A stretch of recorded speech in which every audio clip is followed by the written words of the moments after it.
le monthly de l'USD4. Pour lui, c'était quand même un mouvement qui était assez impressionnant. Je ne sais pas si on se souvenait, on avait mis de côté l'USD4 parce que c'était dégueulasse. Et puis là, finalement, on est arrivé d'en haut, on a réintégré ces niveaux-là. Et on est descendu en ligne droite pendant 2 mois. Bon, là, ça s'est un peu calmé au mois d'août. C'est un peu remonté, puis redescendu. Bon, dans tous les cas, là, on est dans la partie basse d'un espèce de range qui est assez dégueulasse en mensuel. Donc, le bas de range, en général, ça termine les tendances weekly.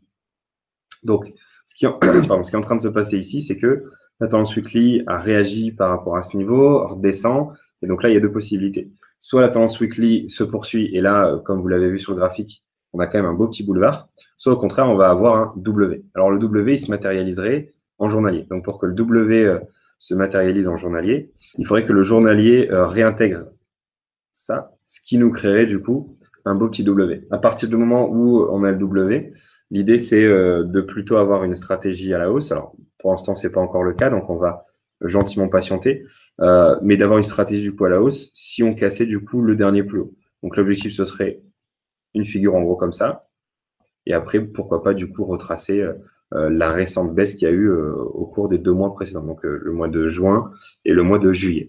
Bon, maintenant, là, on est en train de casser les niveaux, donc peut-être que la tendance weekly va se poursuivre. Alors, la tendance journalière, elle est dégueulasse ici, hein, on n'a pas une magnifique compression. Donc, la seule chose qu'on pourrait surveiller, c'est ce qui se passerait en gros sur ce niveau. Donc, ce qui serait bien, ce serait une phase 1 en H4. Parce que si la phase 1 H4 casse à la hausse, on réintègre du coup ces niveaux-là et donc ça plaide pour le W. Si ça casse à la baisse, c'est tout simplement la poursuite du mouvement à la fois weekly et à la fois journalier. Donc à la fois la hausse et à la fois la baisse sont intéressants sur le SD4. Alors, l'USD4, bon, il a beaucoup bougé cette semaine. Donc, je rappelle la situation.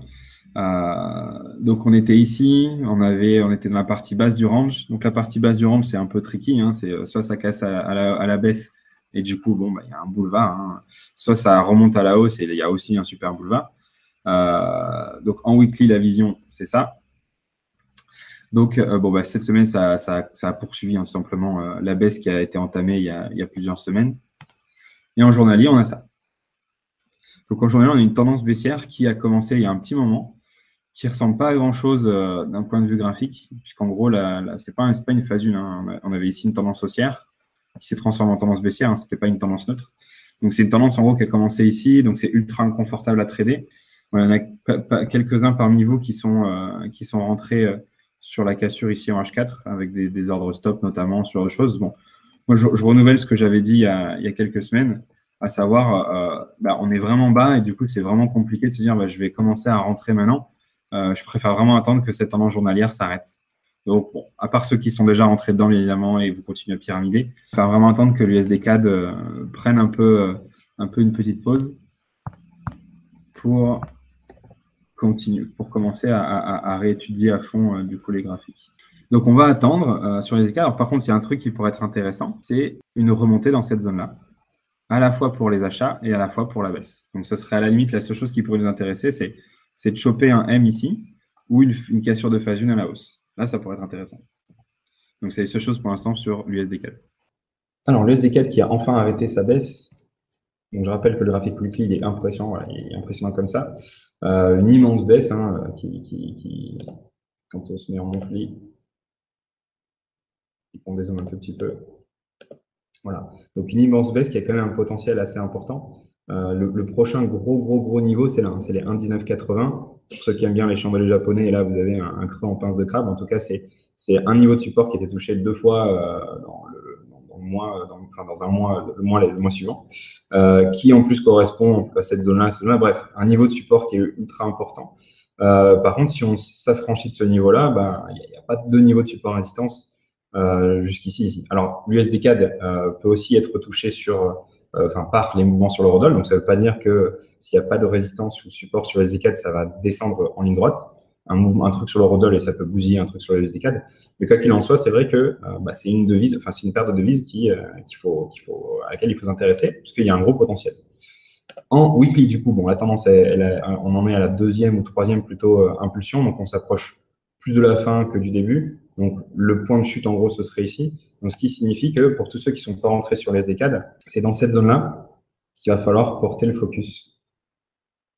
Alors, l'idéal, ce serait que cette semaine, on continue de chuter et qu'on fasse quelque chose en journalier ici. Donc en journalier, ce serait quoi? Alors ça va mettre du temps à se mettre en place, parce que c'est sur le journalier, mais ça, c'est une configuration qu'il faudra mettre de côté et regarder pendant longtemps.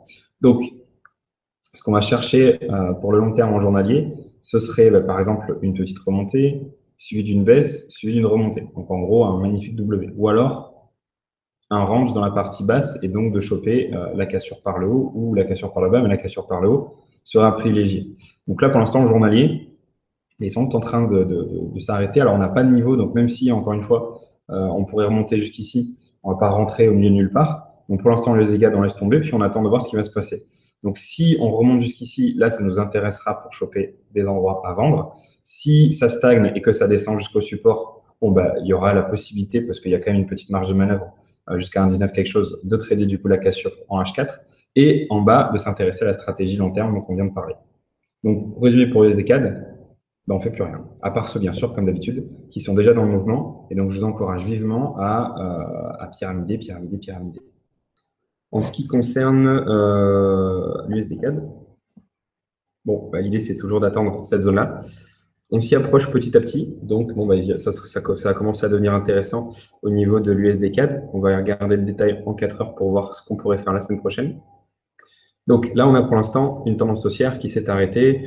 Et on n'a qu'à dire c'est une sorte de tendance neutre un peu dégueulasse. Donc l'idée, ce serait de ne rien faire, d'attendre une cassure par le haut pour rejoindre du coup cette zone-là.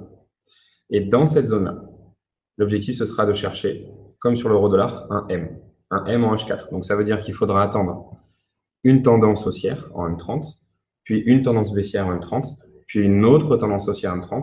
Et c'est uniquement sur cette tendance baissière-là, donc 1, 2, 3, donc après, en gros, c'est la 4e tendance M30, qu'on pourra se positionner. Okay, donc l'objectif ici, il est de poursuivre le mouvement baissier, que je vais vous remettre. Voilà, donc l'idée ici, il est de poursuivre le mouvement baissier. Ok, donc en gros, un truc comme ça, parce que ça laisse une belle marge de manœuvre. En gros, on a d'ici à ici pour se positionner, pour profiter d'une éventuelle baisse, en gros la même que celle d'il y a 2 semaines. Si malheureusement il n'y a pas de rebond, ou qu'il y a un rebond et que ça crée une perte et qu'ensuite le H4 continue de monter. L'objectif, de toute façon, c'est de travailler cette zone de polarité. Et s'il y avait une tendance neutre en H4 ici, ce serait vraiment parfait, parce que ça pourrait permettre de se positionner à la fois à la hausse ou à la fois à la baisse, cette fois-ci en H4, c'est-à-dire pas en anticipant en M30, mais en attendant vraiment la cassure H4 pour voir un double signal H4, M30. Ok. Donc, dans tous les cas, quel que soit le scénario, c'est cette zone-là qui est vachement intéressante. Et enfin, l'USD-CAD pour le Forex. Alors lui, l'USD-CAD, il va être intéressant parce que l'analyse de la semaine dernière est en train de se réaliser. Elle ne s'est pas encore réalisée. Donc, je vous rappelle que l'idée, c'était de monter jusqu'ici et de chercher un M. Et bien, justement, il y a un M qui est pile en train de se mettre en place en H4. Voilà. Donc là, on va attendre une petite baisse, une petite remontée et bim. Donc ça pourrait être intéressant pour la semaine prochaine. Si malheureusement une tendance neutre se met en place et que ça pète par le haut, là on a malheureusement, on n'aura pas du coup le scénario baissier. Par contre, on a le scénario haussier qui sera très intéressant puisque ce point-là, en gros, c'est le point de pullback. Donc c'est soit on chope la baisse, soit du coup on chope la hausse.